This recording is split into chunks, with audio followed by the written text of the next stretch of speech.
Hi guys, and welcome to this online tutorial regarding effective language analysis. For the purposes of the content of this presentation, I will be referring to the AQA 8700 specification.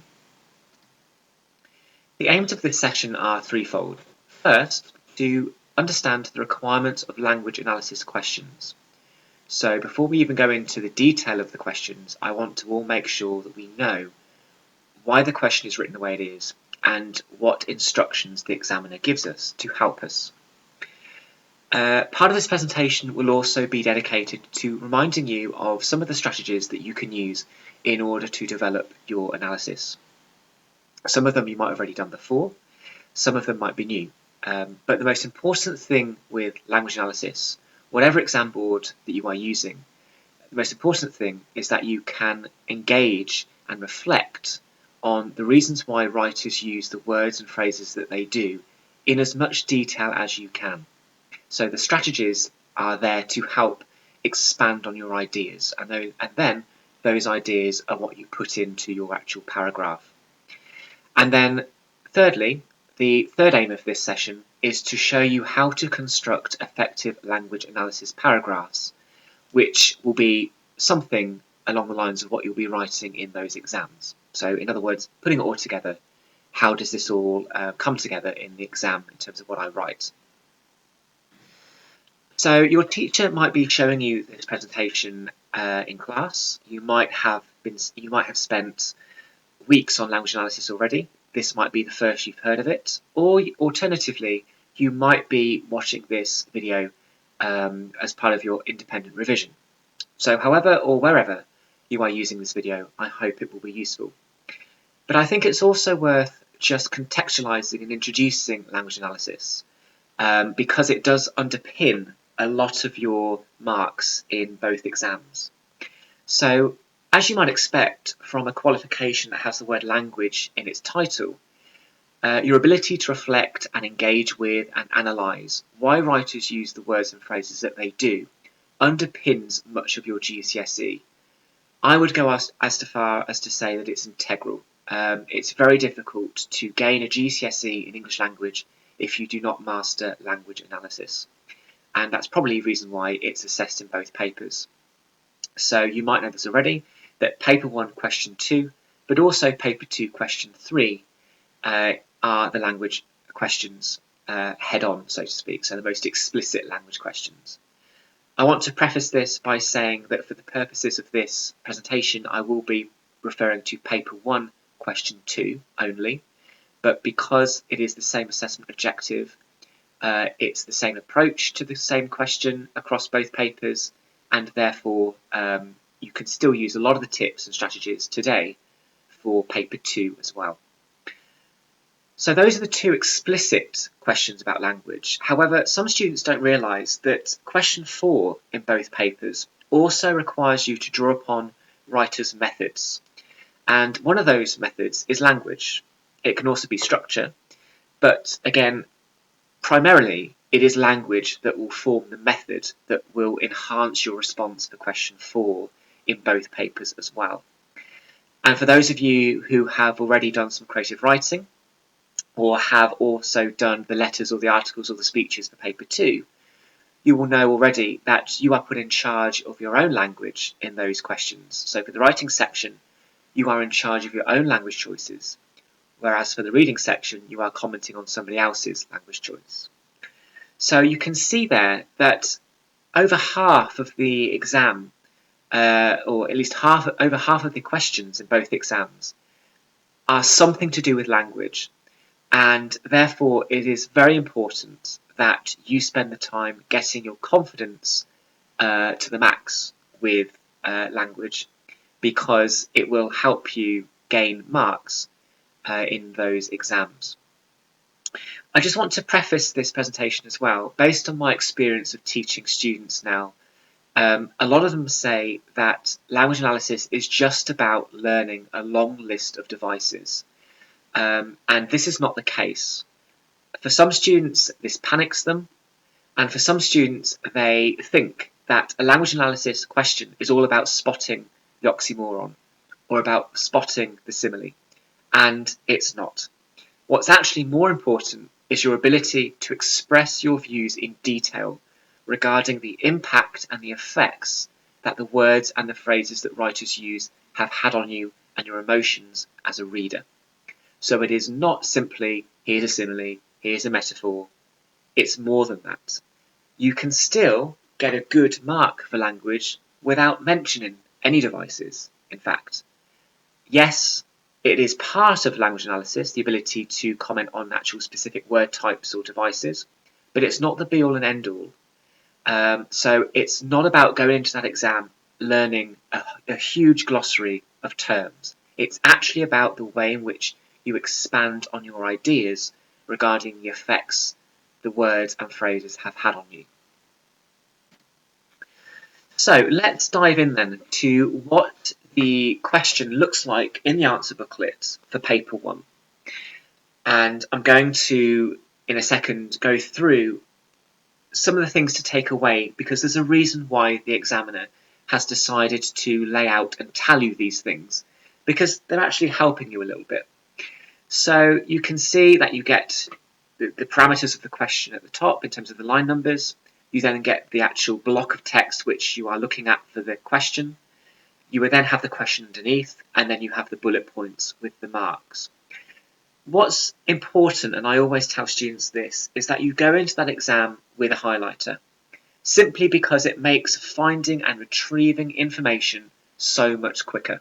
You can actually read it once, highlight as you go, and it saves time, because as you might know, there's a lot to do in these exams. So using a highlighter can also be a way of saving time and visually be able to see the evidence that you're going to quote or engage with. So what is it that's important about this particular question in terms of what the examiner is helping us with? So first thing is the line numbers. The extracts that the exam boards choose have been very carefully thought out. And you will notice that the language analysis question always tends to be about the second paragraph of the extract. It's very important that you stick to those line numbers, whatever they might be in the question. Here it's lines 6 to 11, and do not go outside of those line numbers. There have been stories of students that have completely ignored those line numbers and talked about other parts of the extract, and they have got 0 because they haven't actually answered the question. That leads me to the next highlighted section. The question will actually be very specific. It is not a question that simply says, how does the writer use language? That's too broad. So to focus your attention on your analysis, the examiner writes a question that actually has a specific focus.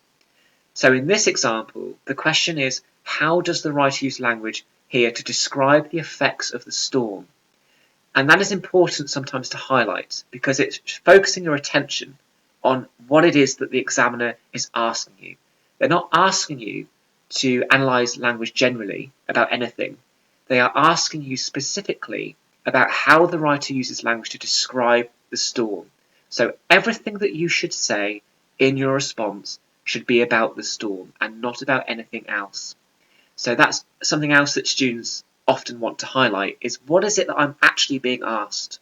So always pay attention to that specific task in the question.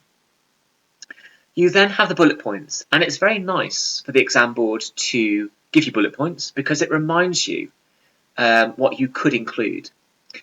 I have always said, and again this is down to your own teacher's discretion, but I have always told my students to cross off and ignore that third bullet point, which is about sentence forms. The reason I say to students to do that is twofold. The first is because students tend to find it very difficult to talk about effects of sentence forms. Other than a list, maybe, students that pick simple sentences or complex sentences, it's much harder to talk about the effects of that choice in a lot of detail. So that's the first reason, because actually students find it harder. The second reason as to why I tell students to cross off that bullet point is because if you think about the next question, question 3, which is actually about narrative structure, I would argue that sentence forms is more fundamental to structure than to language. So in effect, by crossing this off now, You don't actually ignore it, because you can talk about particular sentence forms if they're intrinsic to the text in the next question. So I would always keep sentence forms in reserve for question 3. So as a result of that, the first 2 bullet points are what students in my teaching have always been focusing on primarily. You're also told, as is always the case across all questions, the total number of marks. It's a small question compared to question 4s or question 5s. It's 8, which means you should be spending 10 minutes on this question and writing no more than 2 paragraphs.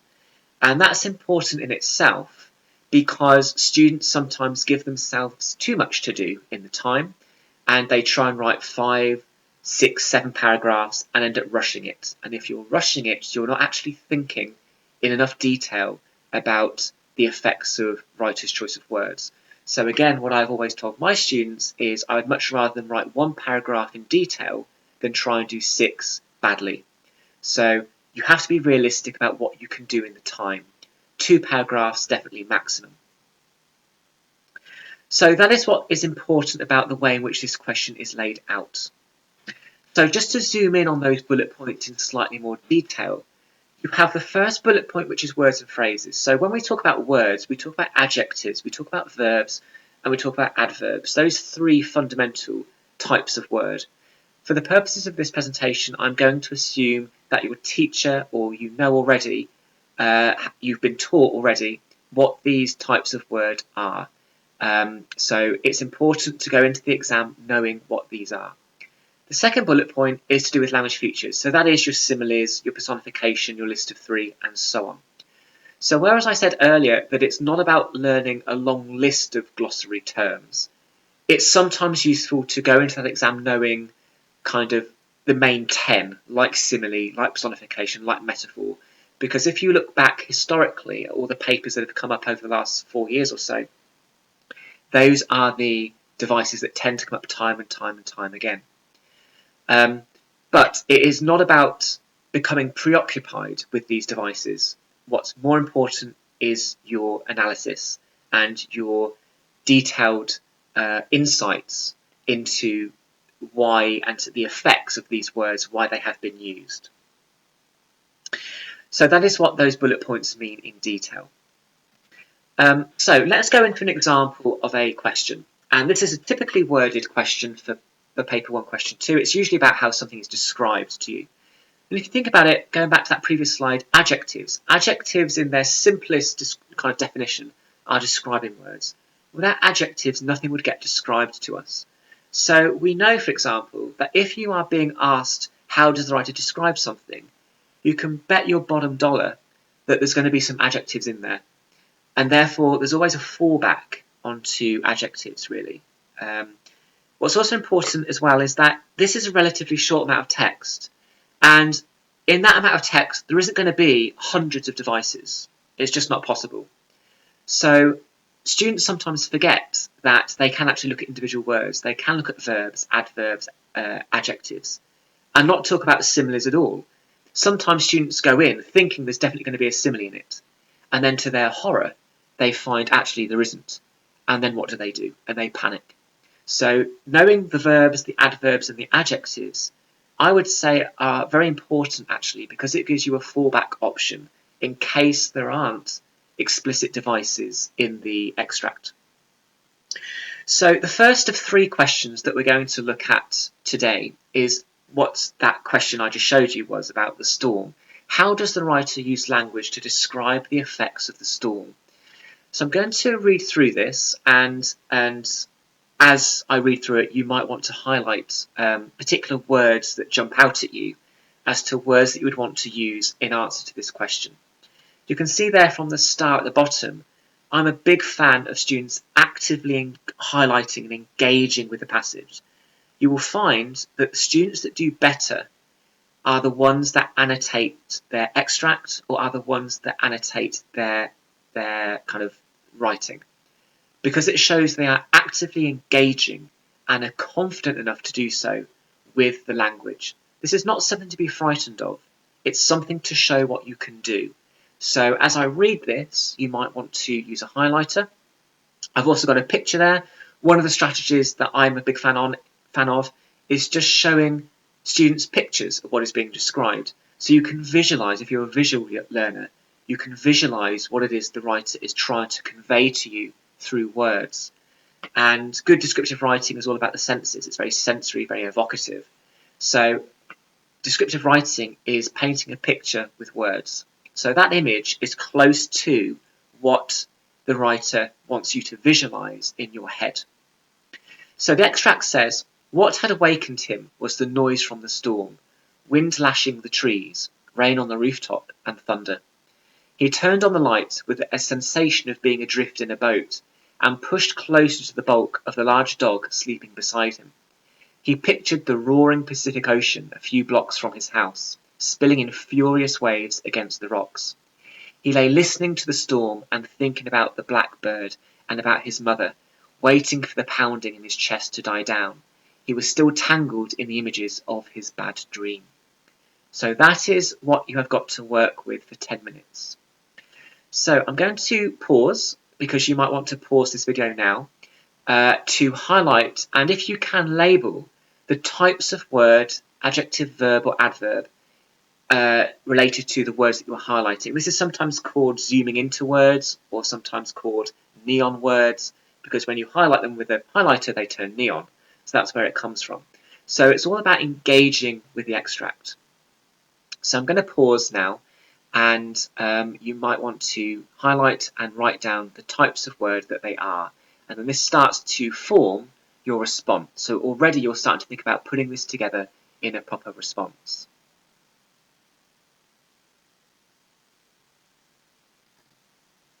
Okay, so how does the writer use language to describe the effects of the storm? As you can see, I haven't coloured in the whole lot of the response. I have just highlighted 3 words, and 2 are adjectives and 1 is a verb, although roaring can be an adjective and a verb. Sometimes words fall into 2 categories. But for the purposes of this, we're going to just call roaring, I think, a verb. So we've got 2 verbs and an adjective. So this is what you've got to do in that exam. You've got to, with your highlighter, figure out, as you read, which words you are going to use, and use the space outside the extract to annotate what types of word you think it is.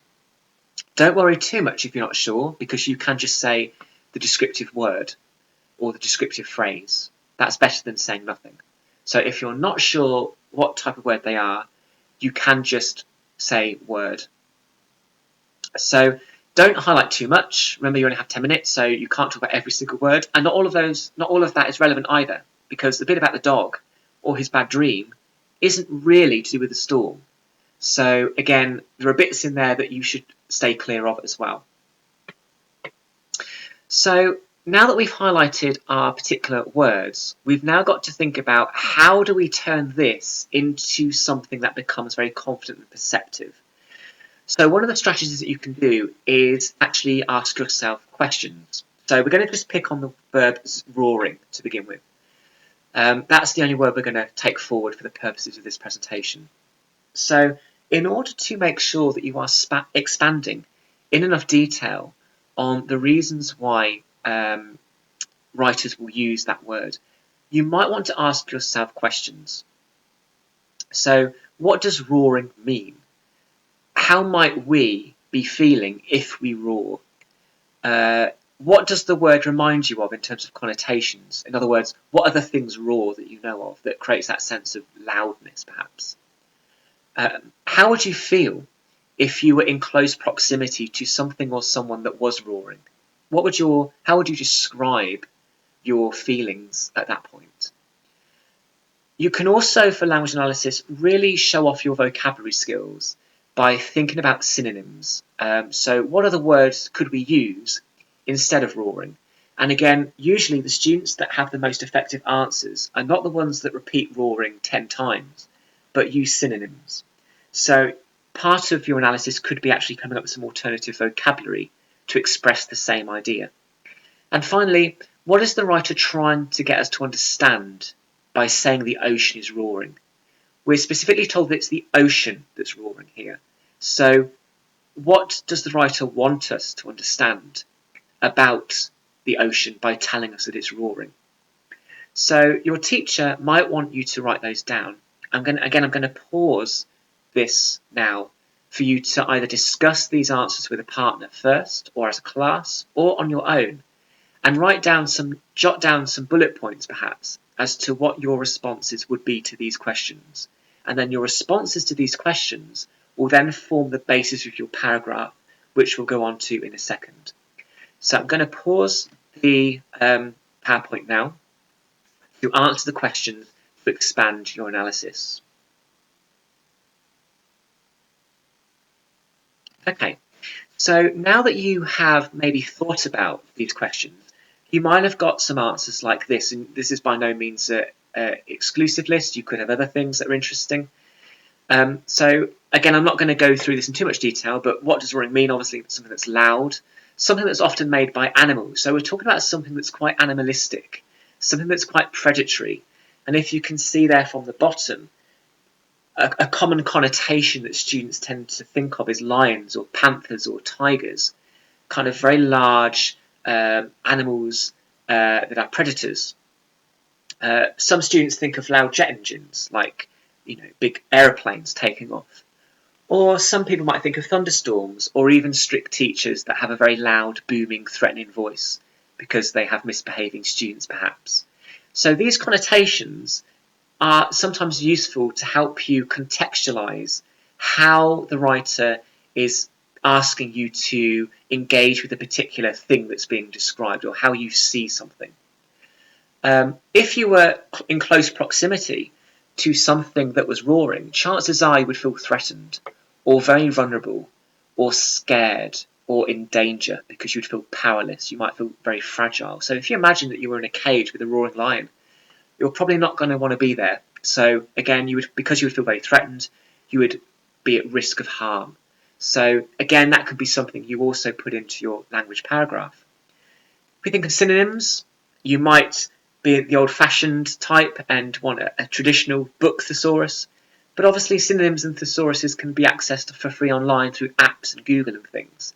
So it's up to you to think about how you want to access synonyms. But these are some words like raucous and bad-tempered and booming and ear-splitting, piercing. So some very evocative words there, which can really help you present to the examiner or say to the examiner what effect this word has had on you, and how you see something, how you respond to something that's being described. And what is the writer? So what is the writer's intention? Because this is deliberate. This isn't an accident. The writer has deliberately used that verb roaring to describe the ocean. So clearly it's deliberate. So why is it deliberate? What were they trying to do? And to put it into kind of a shorthand, I suppose, the writer wants us to understand that the ocean is out of control. It's volatile. It's dangerous. It's rough. It's been whipped into a fury by the wind and the gales.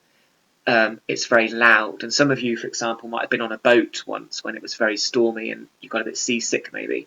This idea of how the waves can almost be as high as the boat, rocking the boat to and fro. So again, it's that kind of imagery of this very dangerous, almost out of control ocean. So I'm going to pause now, and at this point you might want to write a paragraph analysing the word roaring based on the work that we've just been doing about the answers to those questions. Alternatively, you can continue to watch the video and see how this all fits together in a paragraph. Okay, so you've done the hard bit by now actually. You have thought about what type of word it is. You have answered those questions.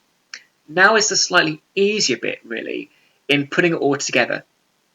And I'm a big fan of students planning things and then merging all together, because the hardest bit is actually the planning. It's getting some ideas in the first place.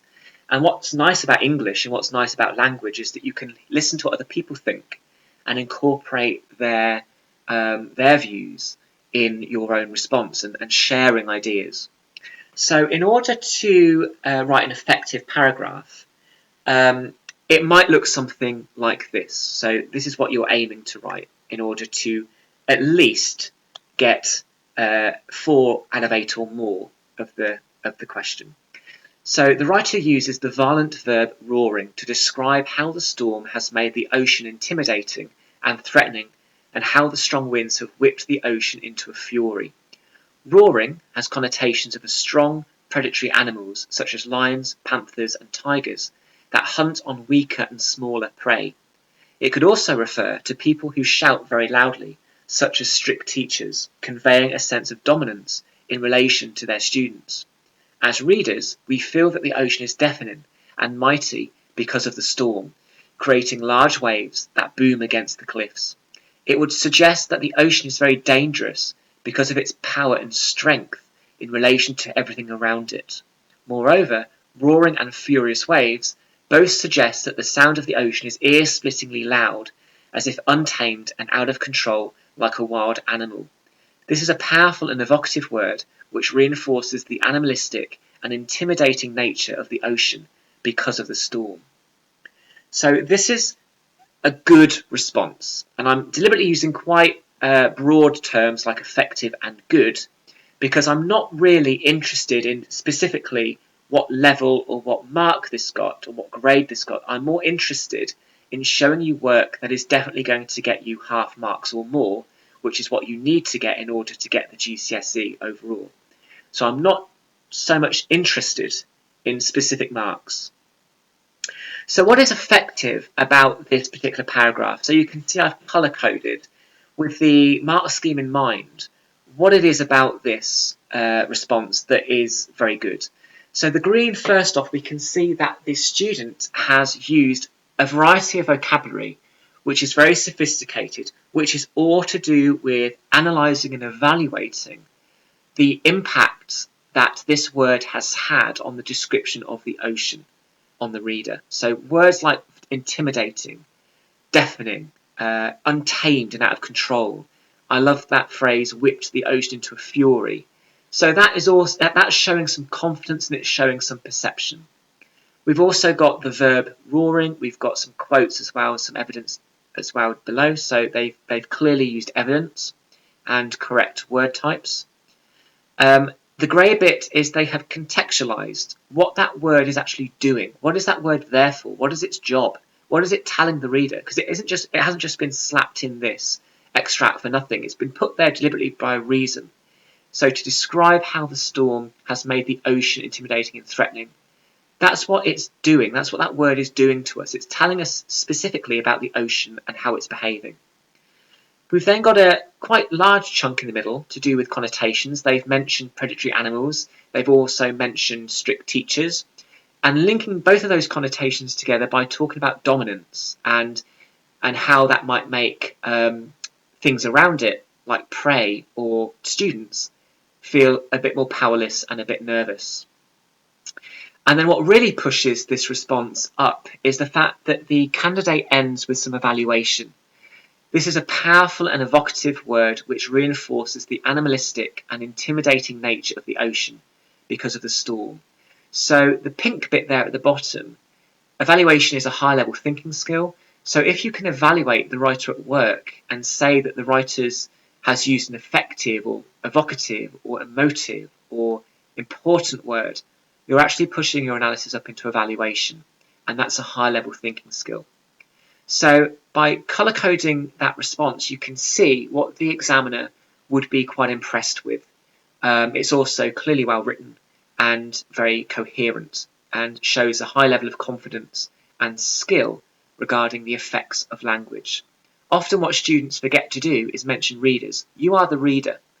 You are the person that this extract has been written for.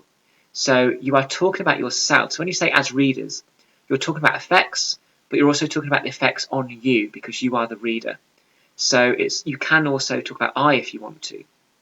You know, I feel is another way you can word it. But it's important to think about effects. So that is one example of how to put all of this together in response to a question. Let's move on now to another example. How does the writer use language to describe the garden? And I think, from memory, this comes from a Daphne du Maurier novel. Again, another strategy to use pictures or video clips to help you visualise what it is that is being described. That is the image that comes into my head when I read this relatively short passage of writing. So the writer says, "The beeches with white naked limbs leant close to one another tragically, their branches cuddling in a strange embrace, making a vault above my head like the archway of a church. And there were other tremendous trees as well, trees that I did not recognise, oaks and tortured elms that straggled cheek by jowl with the beeches, that had thrust themselves out of the quiet earth, along with monster shrubs and plants, none of which I remembered. The drive was a ribbon now, a thread of its former self, with gravel surface gone, and choked with grass and moss. The gnarled roots looked like skeleton claws. Reluctant, nervous, but calm, I continued." So again, a relatively short amount of text. I'm going to pause this video now, and what I would like you to do, or what your teacher might like you to do, is to, like we did before, highlight the words and phrases that you would want analysed in answer to the question. Label the word types and devices if you can.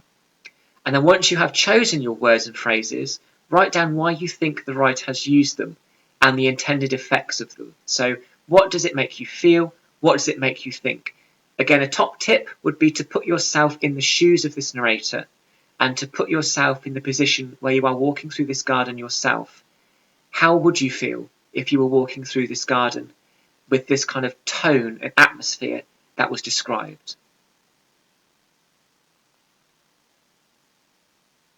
Okay, so again, being very specific, this is not how does the writer use language, it's specifically how does the writer use language about the garden. So that's the reason why I've highlighted that. And as you can see, we've got actually quite a lot of both word types and devices here. We've got supplications, some similes, some verbs, some metaphor, and so on. So there is quite a bit that you could work with here. But again, you have to be strict with yourself. You still only have 10 minutes, remember. So you're not going to be able to talk about every single one of these devices. You just don't have the time, because what would happen is you'd probably end up rushing. So it's far better to talk about one or two of these than think that you have to talk about them all. So you're going to have to pick ones here which you are most confident with. To develop it slightly more, what I've done is I have taken each of these devices and quotes, and I've put some extended ideas, I suppose, in a table. So that adjective naked, why has the writer used that? Well, it creates a sense of vulnerability, fragility. There's a sense of being exposed or quite powerless there, as if these trees are kind of at risk of something. The trees are also personified as cuddling, and again, it suggests that they are frightened. The mood of this garden is so menacing that even the trees are frightened and cuddling in each other for support. We also get in this extract a tremendous sense of scale through the trees and things being described as above our heads.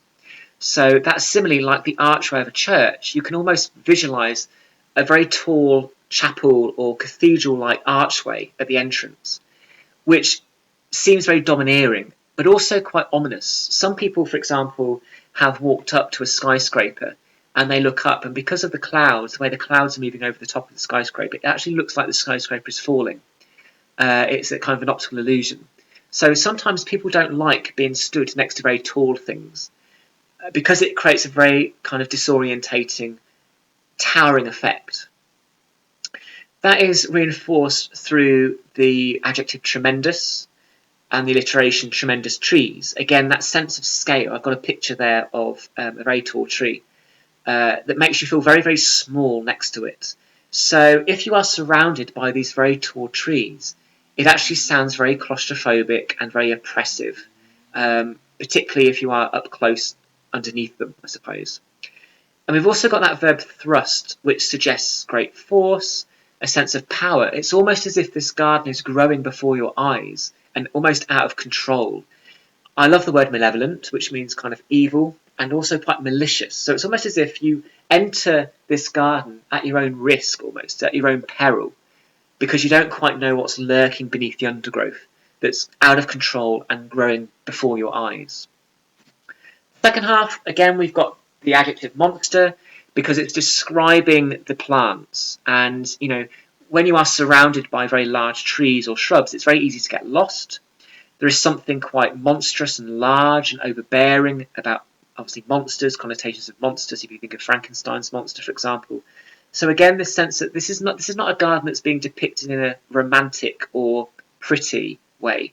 It's clearly a garden that we're supposed to see as very out of control, dilapidated, and somewhere where we probably would not want to be. We then get told through a metaphor that the drive was a ribbon now. So if you think about the characteristics of a ribbon, ribbons are very curly, they meander like a snake, they curl and bend and so on. And this idea of helping us visualise the drive, but because the garden has been left to overgrow, it's almost as if the drive is a lot thinner now because the greenery either side of it is kind of taking over. So it's nature taking back control, really. It's kind of man versus nature idea. So nature taking back control of what it owns to begin with, perhaps. We've got the verb choked, which is quite an unpleasant word actually, because it has connotations of maybe suffocating or drowning. Something that's like strangulation or unpleasant. The idea that the plant is being choked, or the driveway is being choked by the plants almost. It's very unpleasant and almost suggests that there's a battle going on for oxygen almost. And finally, we have a very evocative image of the gnarled roots look like skeleton claws. I've got a picture there which I don't actually like the look of myself. But you can see that gnarled means it's kind of rough and old and twisted and knobbly. And then there's a reason why they've used the image of skeleton claws as a way to link it to those roots, because it gives this idea of something being very bony, almost the ideas of decomposition and decay, something that's sinister and so on. So again, it's very almost unpleasant imagery of decay and death and things that maybe are decomposing perhaps. Almost quite a gothic image as well. So it's not a place where we would want to maybe choose to be for a nice picnic in the afternoon sunshine, for example. It's too overgrown and too spooky for that, perhaps. So I'm going to pause the video now, and again, this is your opportunity to engage with those comments about those devices and to write a paragraph analysing one of those words, not roaring, but analysing another word from that selection of words there, in order for you to practice, I suppose, good language analysis. Okay, so you might have ended up with a paragraph like this, perhaps. So the writer conveys a menacing sense of scale by using the alliterative phrase tremendous trees when describing the size and height of the trees in the garden. The use of the adjective tremendous suggests that the trees are very tall and tower above everything, especially someone walking beneath them. It suggests that because of their vastness, everything else around and beneath them is rendered tiny and powerless, as if they are stood beneath a very tall skyscraper. The garden has been left to get out of control, with undergrowth being neglected, which creates a mysterious and ominous sense of mood. This is reinforced through the phrase naked limbs and the personification of the branches, which are described as cuddling in a strange embrace, suggesting that even some of the trees are terrified of being in the garden because of its oppressive and claustrophobic atmosphere, as well as being presented as powerless and vulnerable because of how exposed and naked they are. As a result, the garden is effectively presented as a suffocating yet mysterious place. Because of the presentation of the plants and trees, it is not presented as a desirable place. So again, an effective paragraph, at least 4 out of 8 to 8 out of 8, somewhere at that top end of the mark scheme. So in terms of what's effective of that paragraph, very similar to the first example, we've got some lovely vocabulary, menacing, sense of scale, vastness, oppressive and claustrophobic, terrified. We've got our evidence and we've got some terms in there. You can see that they have linked bits of the extract together, which shows a level of confidence. That's something you can try and do if you want the top marks, is to link maybe one sentence with another at different points in that extract. We've got our connotations regarding a skyscraper there. and we've also finishing off with some evaluation because of that word effectively. So again, they're almost complementing what the writer is doing and the craft of the writer. Finally, our third and final example, all about a mouse this time. How does the writer use language to describe the mouse? And I've deliberately made this a lot shorter because hopefully by now we can see that once you get into a routine, it doesn't matter what the question is because you are constantly applying the same skills. So it says the mouse scuttled across the vast expanse of floor, carefully avoiding the piercing gaze of the towering woman in the kitchen. Its eyes were tiny marbles of shiny black, its whiskers like bristles of a toothbrush. So again, in order to expand on your ideas, ask yourself some questions. What imagery of the mouse is created? How does the writer manage to reinforce the mouse's smallness? And why has the writer used marbles and toothbrush bristles as figurative comparisons or as descriptive comparisons there? What is the writer trying to tell us because of those objects that they decide to compare the mouse to, or parts of the mouse's face? Why is it that they've chosen marbles and toothbrush bristles for that? So again, I'm going to pause the video now, and you can think about, you can discuss that, you can collect ideas as a team or as a class, or you can do it on your own. So select your words and devices, labelling the features, answer the questions to expand your analysis, write one paragraph in answer to the question, and then self-assess what you think works well in your response and make corrections or edits if necessary.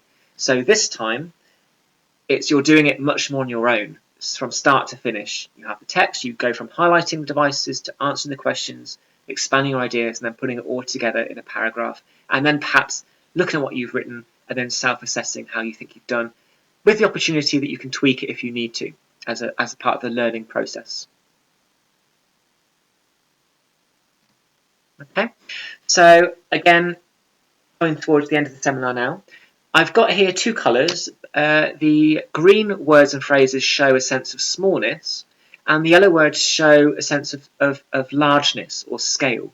So you can see that we've got a contrast or a juxtaposition between something large and something small. And that's how, in part, we see and appreciate the mouse's smallness compared to the woman, for example, or the size of the kitchen floor.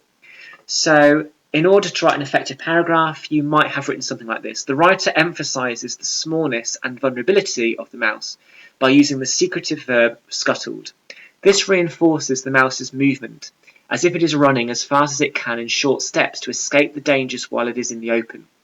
By using the metaphor, its eyes were tiny marbles, the writer manages to convey the small facial features of the mouse, emphasising the circular and shiny appearance of its eyes, as if they are delicate and glass-like.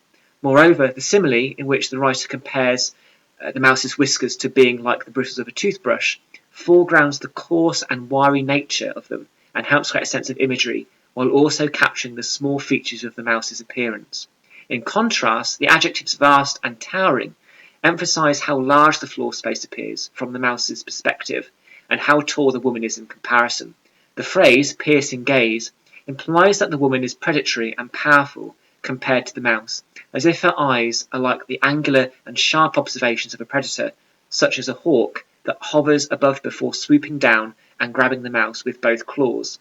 As a result, there is a real sense that the mouse is in danger if it doesn't scuttle to safety relatively quickly and keeps out of sight of the woman. So now that we've got an example there, or you can look at your own example, you can now think about, okay, what is it about that example that makes it effective? What shows some clear or some perceptive analysis? What patterns are we seeing in terms of the devices? So that is something that you can do. And because we've already done two examples, you should be starting to now to get a little bit more confident with assessing work, taking off your student hat and putting on the examiner hat, and being able to look at a piece of work from the mark scheme's perspective, so to speak. Okay, so one of our aims, if you remember at the beginning, was to remind you or to devise some strategies to make language analysis effective and detailed. So we've actually covered quite a few actually in this tutorial. So the first thing is to allow you or students to discuss your thoughts verbally or in writing before you write a paragraph by answering questions beforehand. This can really help you expand on your ideas or to verbalize things. So rather than just going straight into writing something, discuss as a group or as a pair or think yourself about what the writer is doing and what it makes you feel. So discussing things beforehand can be really useful. Think of some synonyms to express your reactions. So rather than using the same word several times, think of using some alternative words that mean the same thing, and that can show some confidence in your vocabulary, but also your evaluation of writers' methods. Another task that I often do with students is I merge it with descriptive writing, and I get students to write a piece of description for 10 minutes and then look at their description from the point of view of language analysis. So you are almost hitting two birds with one stone there by not only practicing descriptive writing, but then reflecting on your own or others' descriptive writing from a language perspective, because many of these skills in this qualification are very interchangeable. You can, in order to practice adjectives, verbs and adverbs, write down some random words to practice putting them in the correct categories. So it could just be, randomly turning to a page of a book, or even listening to words that are spoken in a YouTube video or something, and just having a go at figuring out which category they fit into. Using pictures or movie or video clips can be helpful in visualizing what is being described. But also be creative. Use mind maps, tables, color code things with gel pens or highlighters. Really be creative with it in order to practice language analysis. And you can also think of each paragraph in 5 different components regarding language evaluations. So word type and quote. So you say this is a violent verb and you quote it. You contextualize, so you say, what is that word telling you? What is it there for? What is its job? You think of your connotations, those links that you make. You think of the effects, that's an important one. You think of the reader, you think of you as the reader. You must talk about the effects on readers. And finally, to really push it, thinking of some evaluation. This is a powerful or evocative word in depicting whatever it is that is being described. So those are some strategies that you might find useful in order to develop some confident, if not perceptive, language analysis in that exam. It's all about getting into the habit of doing it, I suppose. And the more you practice it, the more easy it will come in the exam. So our last slide of this tutorial, just some summary points really. Make sure you know what adjectives, verbs and adjectives are, preferably, although like I said at the very beginning, it's not the be all and end all if you're still a little bit confused. But I would put special effort in trying to differentiate between the 3 types if you can. Do not go overboard in learning a long list of devices. That's unnecessary and can actually be a weight around your neck, figuratively speaking, because students think that it's all about finding devices and it isn't. It's about the effects on you and expressing those. Make sure you stick to the specified line numbers which are given to you in the question. Make sure that you notice and you know what it is specifically that you are using language for. So what is being described? It's not a broad question, it's a very specific question about something in particular. So make sure you know what that is. Show off your vocabulary skills as well as you comment on the effects of language. Again, this is down to your teacher's discretion, but I would tell my students at least to ignore that 3rd bullet point sentence forms because it's unhelpful. Use words like conveys, implies, emphasises, reinforces, foregrounds in your analysis. Those are really nice key words actually, which is all to do with talking about effects and evaluating things. So you can use those words across multiple questions actually, such as paper 2 question 2, the summary question. But you can also use them as well in the language question 2. Make sure you mention readers. That is you. This text has been written to entertain us. All texts are written to entertain us in some form or the other. So you are commenting really on your personal response to the text. So mention the reader. See language as a tool that manipulates our feelings. Writers know that what they write will make us feel things and different things as well. It's the same thing when you go and see a film in the cinema. You can either laugh or you can cry, and that is based on the plot, but it's also based on the language as well. So language is a manipulative tool that is getting us to feel things. So writers know exactly what they're doing. It's deliberate. They craft what they're doing to have a particular effect on us. So try and figure out why they have chosen the words they have. How are they manipulating our feelings? Quote from the sources, but don't use long quotes. Sometimes students think that long quotes means it equals more marks, and it doesn't. Because while you're copying out long quotes, you're not actually analysing. And because analysing is the main skill for this question, it means that long quotes don't actually equal good marks. It's all about your response. And it also wastes time as well if you write out long quotes. So short quotes, maybe 1 word or maximum 4 words, but not long quotes. Give your personal insights into how you feel about what you were told, and also place yourself within the world of the extract. So imagine you are a character in the world of the text. How would you feel if you were that character, for example? In order to use the words from the mark scheme, your analysis needs to be clear, relevant and accurate in order to achieve at least half marks. So like I said, I'm not necessarily interested in specific marks. I'm interested in whether this is GCSE grade 4 or not. So 4 out of 8 or 6 out of 12 is approximately where you need to be in order to be on track for at least a grade 4. So in order to get up to the second levels, the 2 top levels of the mark scheme, you need to be clear, relevant and accurate in your mark scheme. And finally, like I said before, it is far better to write less well than a lot badly. So I always tell my students that I would much rather them write 1 or 2 paragraphs in detail rather than bite off more than they can chew and try and do 10 paragraphs badly, because it's always quality, not quantity. Okay, so be realistic. You've only got 10 minutes. There's only so much you can do. Probably means you're going to not write an introduction or a conclusion. You've just got to go straight into a comment on a word or phrase. So that is the presentation, the tutorial on language analysis.